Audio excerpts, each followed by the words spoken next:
आपको इस हद तक मजबूर किया कि आप अपनी क्लास को छोड़ के रोड को सजाएं।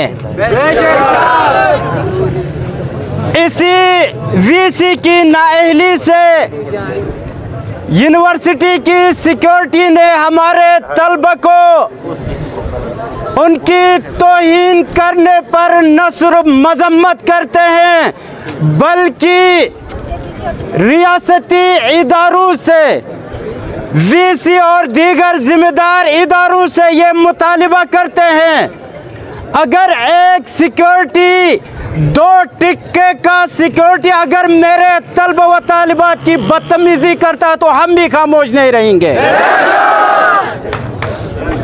पिछले 1 साल से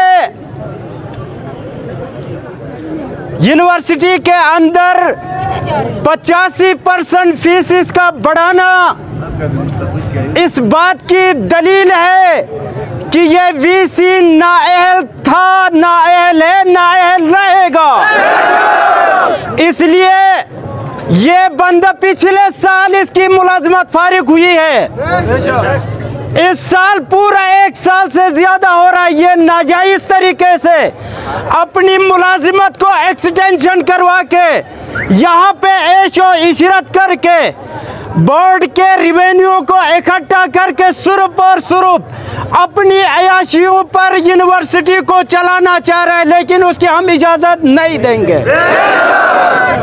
हम चाहते हैं, जिम्मेदार इदारों को ये बताना चाहते हैं, आज हमारे ये तलबा व तालिबात नहीं निकले हैं, ये तुम्हारा जनाजा निकला है। हम अपने तलबा और तालिबात को अपने सर का ताज समझते हैं।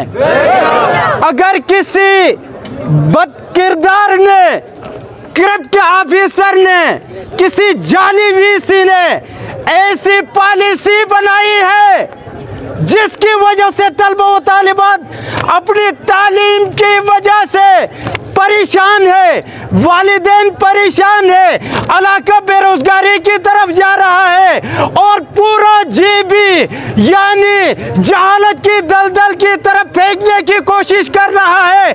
हम ऐसे किसी वीसी को, ऐसे किसी इक़दाम को न सिर्फ मजम्मत करते हैं बल्कि नफरत का ऐलान करते हैं।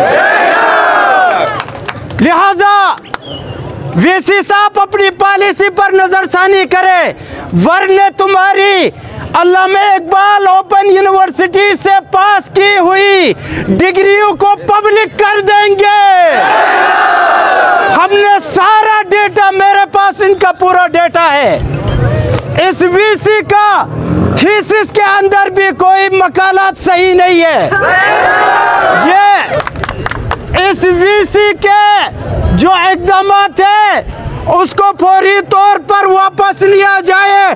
अगर गैर कानूनी तरीके से हमारे तलबा को आपने फारिग किया, ये तुम्हारी भूल है। तू तो क्या, तुम्हारा बाप भी फारिग नहीं कर सकता। ये तलबा है, इनकी यूनिवर्सिटी है, हम इनके भाई हैं, हम इनके बाप हैं। लेकिन बाप अपने बच्चों के लिए अगर परेशानी हो तो बच्चे बाद में परेशानी सहने के लिए बाप आगे बढ़ेगा। याद रखें, अगर हम यहाँ पे खामोश हैं तो हम वीसी साहब ये तुम्हारे लिए ये तनबीह कर रहे हैं, तुम्हें वार्निंग दे रहे हैं, तुम्हें मौका दे रहे हैं। अगर तलबा की फीसों में वापस नहीं किया, अपनी अयाशियाँ कम नहीं की, करप्शन को खत्म नहीं किया, तो तुम्हारे पास बेहतरीन तरीका है। ऑप्शन ये है कि इस्तीफा दे के घर चले जाओ, कोई दूसरा वीसी आएगा।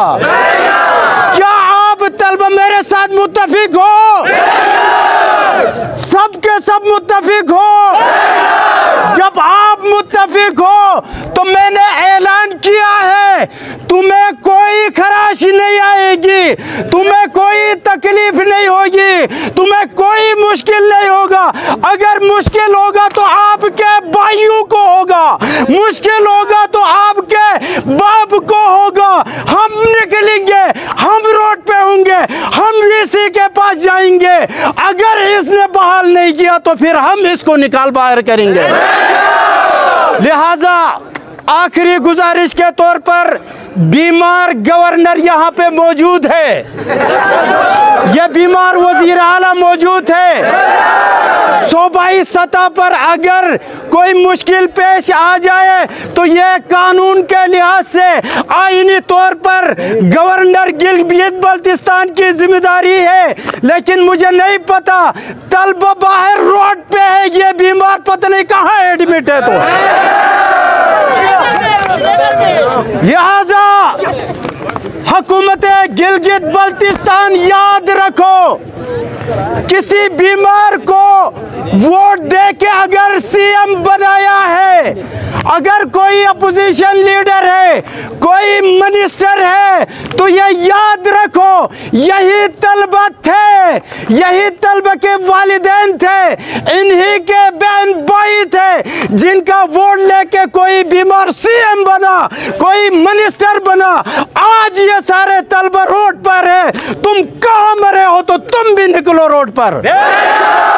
अगर तुम रोड पे नहीं निकलोगे, इनके मसाइल को हल करने की कोशिश नहीं की, तो कल इलेक्शन होगा, फिर ये तलबा होंगे, इनके वालिदैन होंगे, तुम्हें जूतों का हार पहनाएंगे।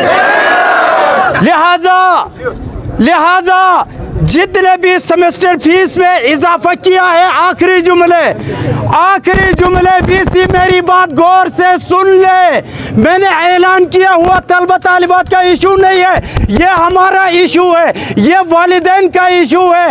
अपने बच्चों को पढ़ाने के लिए अपनी पेट काट के पैसे ले आते हैं और तुम नाकरदद कम वक्त इंसान ऐशू में उड़ाओगे, हम इजाजत नहीं देंगे। लिहाजा तलबा को यहीं से वापस जाना चाहिए। अगर आगे बढ़े, कल फिर से एहतिजाज हुआ तो फिर ये एहतिजाज यहाँ पे नहीं होगा, तुम्हें बाहर निकालेंगे।